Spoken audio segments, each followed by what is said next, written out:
नमस्कार साहेब. नमस्कार.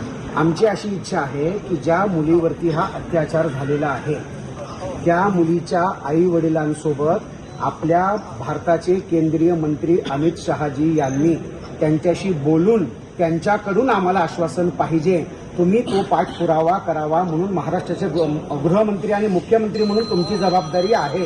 म्हणून आम्ही तुमच्याकडे त्याच दृष्टीने बघत आहोत. आज त्या मुलीचे आई बाबा मेल्यासारखे आहेत साहेब. आम्हाला तुमच्यावर विश्वास आणि आहे का? आम्हाला तुमच्यावरती पूर्ण विश्वास आहे.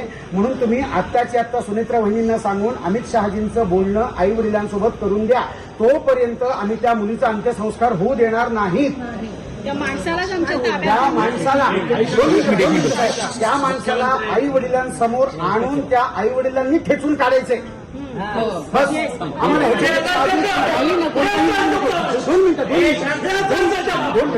दोन मिनिटं साहेब. आणि 2 मिनिटं मला सांगा. फास्ट ट्रॅक हा नको आम्हाला. ऐका 2 मिनिटं.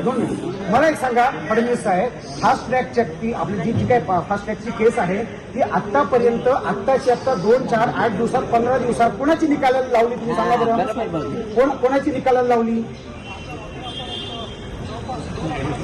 2 आठवडे नाही साहेब. 2 आठवडे ते जगतील त्या माणसं. 2 आठवडे शांत व्हा. फोन चालू आहे.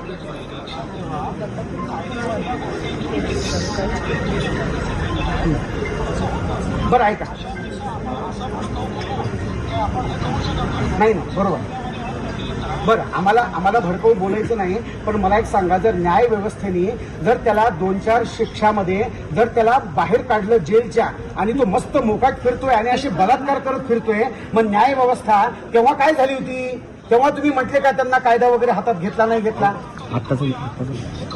हा बर साहेब तुमच्यावर विश्वास आहे बरं का पूर्ण.